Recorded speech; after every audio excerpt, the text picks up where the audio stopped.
నమస్తే, welcome to Andhraprabha. నేను Tejaswi. Telangana assembly ఫలితాల తర్వాత రాష్ట్రంలో పొలిటికల్ సీన్ మొత్తం మారిపోయింది. అదే ఊపును కొనసాగిస్తూ సార్వత్రిక ఎలక్షన్స్లోనూ సత్తా చాటేందుకు సమాయత్తమైంది. మెజారిటీ ఎంపీ సీట్లను దక్కించుకునేందుకు ప్లాన్ చేస్తోంది. బీజేపీ బీఆర్ఎస్లను సైడ్ చేసేసి బస్తీమే సవాలంటోంది. ఖతర్నాక్ ప్లాన్తో ముందుకొస్తోంది. తెలంగాణలో అధికారంలోకి వచ్చిన కాంగ్రెస్ పార్లమెంట్ ఎన్నికల్లోనూ అదే జోష్ను కంటిన్యూ చేయాలనుకుంటోంది. అందుకే సోనియాను తెలంగాణలోని ఏదో ఒక ఎంపీ స్థానం నుంచి బరిలోకి నిలిపేలా ఒప్పించాలని నిర్ణయించింది టీపీసీసీ.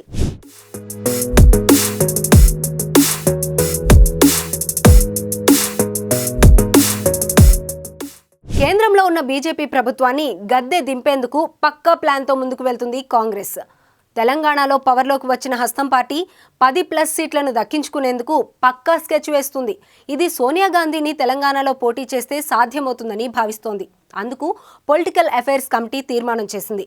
ఢిల్లీ వెళ్లిన సీఎం రేవంత్ రెడ్డి ఏఐసీసీ ప్రధాన కార్యదర్శి కేసీ వేణుగోపాల్ను కలిసి సోనియా గాంధీ పోటీపై చర్చించినట్లు తెలుస్తోంది.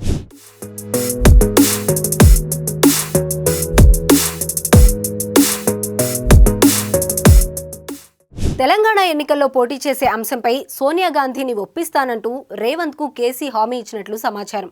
ఈసారి పార్లమెంట్ ఎన్నికల్లో పోటీ చేసే ఆసక్తి లేకపోతే తెలంగాణ కోటా నుంచి రాజ్యసభ సీటును పొందాలని రేవంత్ కేసీకి రిక్వెస్ట్ చేశారు. అగ్రనేతతో చర్చించి నిర్ణయం చెబుతానని క్లారిటీ ఇచ్చినట్లు పార్టీ వర్గాలు తెలిపాయి. తెలంగాణ ఇచ్చిన నేతగా సోనియా గాంధీకి కృతజ్ఞతలు తెలపాలనేది రాష్ట్ర కాంగ్రెస్ ఉద్దేశం.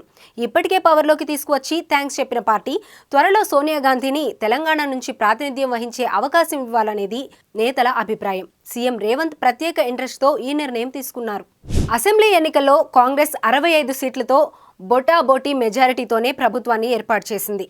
వచ్చే లోక్సభ ఎన్నికలను తమకు అనుకూలంగా మలుచుకోవాలని ప్రయత్నిస్తోంది.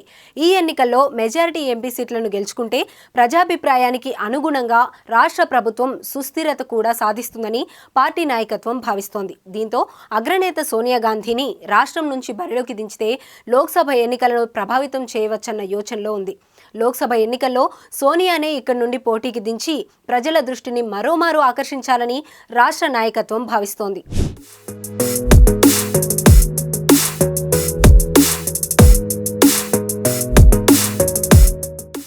తెలంగాణ నుంచి పోటీకి సోనియా నుంచి గ్రీన్ సిగ్నల్ రాకపోతే ఏఐసీసీ ప్రధాన కార్యదర్శి ప్రియాంక గాంధీ లోక్సభ అరంగేట్రానికి తెలంగాణ నుంచే జరిపించాలని రాష్ట్ర కాంగ్రెస్ నేతలు కోరుకుంటున్నట్లు తెలుస్తోంది.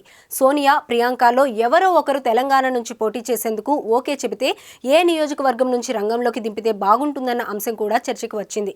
ఖమ్మం, మహబూబ్ నగర్, భువనగిరి, నల్లగొండ పార్లమెంట్ సీట్లలో ఏదో ఒక చోట నుంచి పోటీ చేసేలా పార్టీలో పరిశీలన కూడా జరుగుతున్నట్లు సమాచారం. ప్రస్తుతం రాష్ట్రంలో కాంగ్రెస్ పార్టీకి సానుకూల వాతావరణం ఉందని, వచ్చే ఎన్నికల్లో 16 లోక్సభ సీట్లపై ఫోకస్ పెట్టారు. ఈ ఎన్నికల్లో 10కి పైగా సీట్లు గెలుచుకుంటామని, గట్టిగా ప్రయత్నిస్తే 16 సీట్లను దక్కించుకోవచ్చనే ఆలోచనలో ఉన్నారు.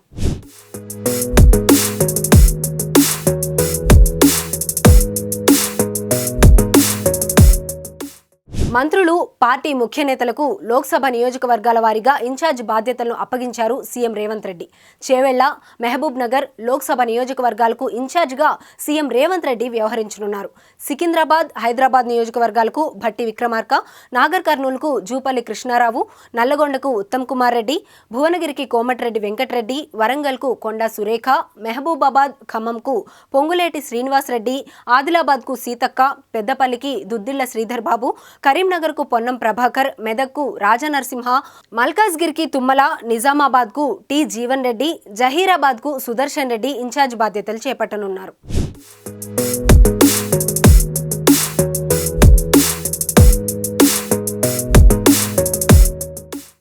మరోవైపు ఢిల్లీ టూర్లో సీఎం రేవంత్ రెడ్డి ఖాళీగా ఉన్న 6 మంత్రి పదవులను భర్తీ చేసే అంశంపై అధిష్టానం పెద్దలతో చర్చించినట్లు చెబుతున్నారు పార్టీ వర్గాలు.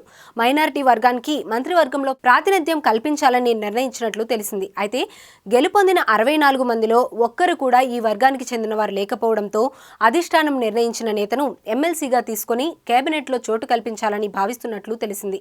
మైనారిటీతో పాటు ఇంకా ఏ వర్గాల నేతలకు ప్రాతినిధ్యం కల్పించాలన్న అంశంపై కూడా అధిష్టానం పెద్దలతో మంతనాలు సాగిస్తారని, కొత్తగా ఎమ్మెల్సీలుగా ఎవరికి అవకాశం కల్పించాలన్న విషయంపై కూడా చర్చించినట్లు సమాచారం. మరికొందరికి నామినేటెడ్ పదవులపై కూడా చర్చించినట్లు తెలుస్తోంది.